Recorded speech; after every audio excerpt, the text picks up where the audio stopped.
3 years of Flesh and Blood. That's right, 3 years ago this week was the release of Welcome to Wrathe. Little joke there for those of us who were there from the beginning before we knew. So here we are 3 years and 7 sets later, and spoiler season is already underway for the 8th set, Dynasty. And I'm elated to announce that I will once again be participating in this set's spoiler season with my exclusive preview coming on November 2nd. I've had the honor and fortune of being involved in every spoiler season thus far. Some awesome cards, some less so. Some I got right, and some I totally whiffed on. So in honor of this week's FaB-i-versary, I wanted to look back at the history of Dice Commando spoilers and do a retrospective on my hot and cold takes in the context of today's game.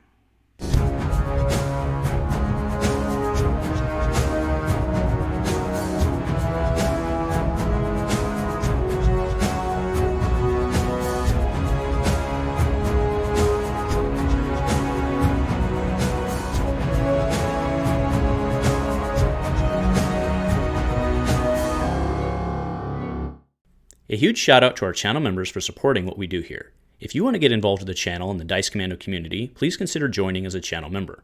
Remember, these videos are only possible with your support. You can show that support with a like, a subscribe, and by leaving us a comment and sharing your feedback. Community first, and go Commando.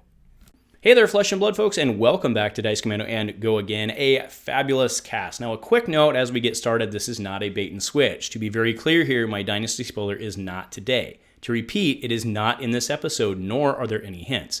I myself, as of time of shooting this episode, have not even seen the spoiler. So even if I wanted to jeopardize my position of future spoilers, which I obviously do not, I do not have any hints to give you. All right, so not only is the marking of 3 years pretty exciting, but we're also closing in on 3 years of FaB coverage here on the channel. That's right, we've been here since basically the beginning.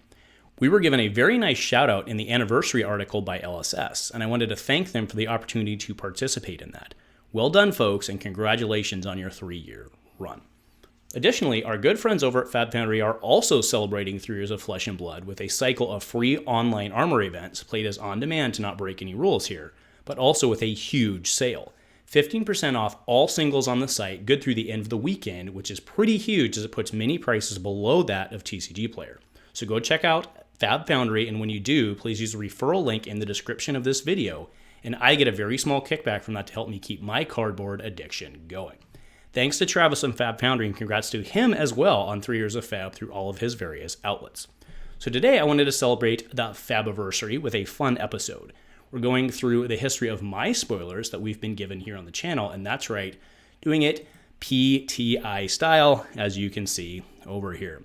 Right, so Arcane Rising was the very first spoiler we were given, obviously, since it was the very first set to have spoilers on, except for, of course, WTR, but that was a different situation. Now, my spoiler was actually a pretty big one. It was a doozy. It was Induction Chamber.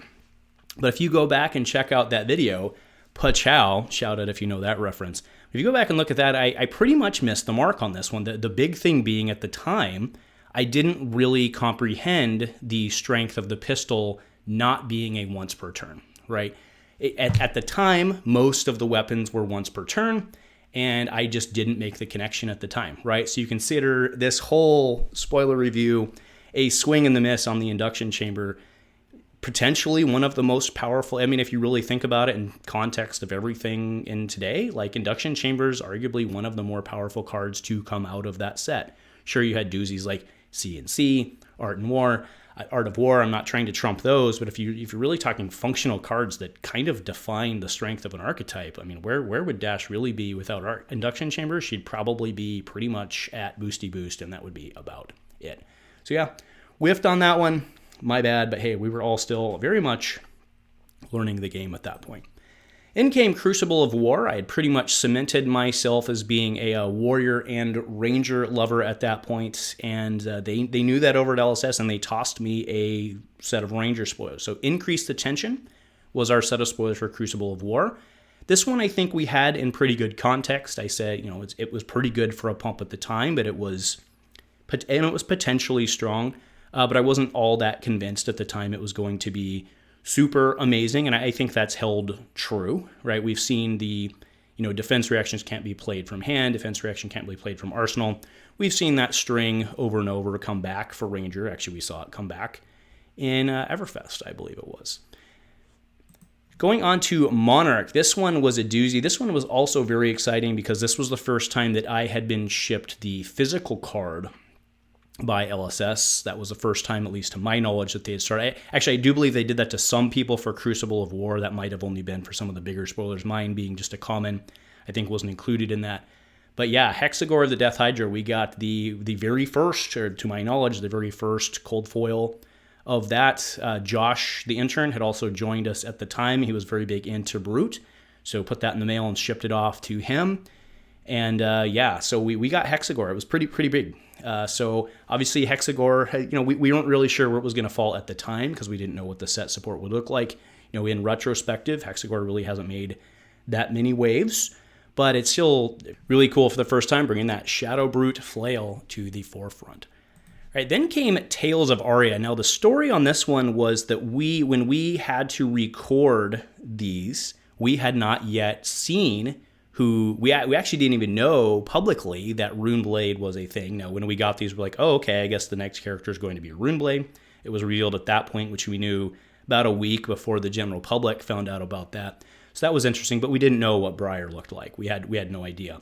But this was really cool that we were given 3 different cards, and it makes sense once you look at them. They kind of form really the lightning archetype for Briar. So Ball Lightning, Arcanic Shockwave, and then Rites of Lightning. They all really fit well together because Ball Lightning, of course, now banned, right? But Ball Lightning would have actually pumped the damage that Arcanic Shockwave and Rites of Lightning were doing, right, in terms of dealing the damage. So very cool trifecta fan series of cards that we got there. That was really neat to be able to get 3 individuals and actually kind of tell a story and then try to tell that story independently of knowing what the hero looked like. So that was very, very, very cool. It then came Everfest, back to Ranger spoiler again. This was a pretty big one, quite figuratively, but it was the big arrow, right? Battering Bolt, we got this one with the 6. Again, a card that hasn't seen, we questioned how playable it was going to be at the time. It has been a sideboard option for a lot of Azalea players still, just as a popper, which, will continue to probably be so. But, if you really put it in context, you can run this or a CNC. I mean, you're gonna run CNC, right? You're gonna run CNC.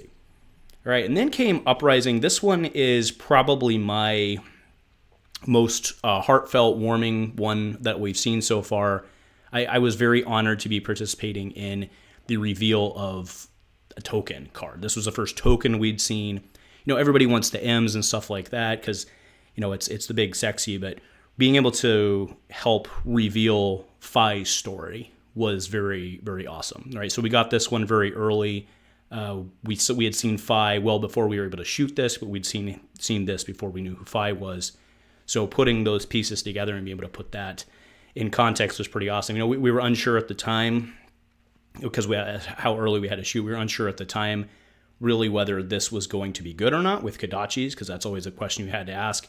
I think, depending on week and how the meta's going, it's always kind of back and forth on whether Kodachis are better or Emberblade's better. I personally think Emberblade is better. I personally think the Emberblade Draconic line with FaB-i is the better play. Obviously, there are certain situations where you want the Kodachis, but I personally think that's the better one. But again, still up for debate. But when this weapon first came out, it was very coldly received for being a fire weapon. See what I did there, folks? But I think that, it's certainly sealed itself as being a very, very good contender for FaB-i. All right, now moving on, right, to Dynasty. Like I said, there was no bait and switch, so my Dynasty spoiler is coming Wednesday, November 2nd. I've actually already received the shipping information. It's actually supposed to be here tomorrow. Actually, the day that this is going live, I probably will have maybe received it from UPS. We will see. But yeah, very excited to be able to bring you guys a spoiler November 2nd. Now, that's going to be right in the middle of the big spoiler drop week, headed right into Worlds Weekend. So we're going to see stuff's going to be coming hot and fast, and we'll get everything we can together and ready. But, things are going to be coming hot and fast, and we'll have to do what we can do.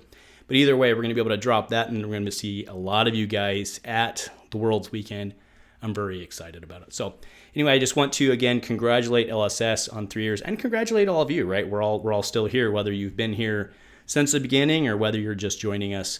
It's been quite the run, and happy FaB-i-versary, everybody. If nothing else, go Commando.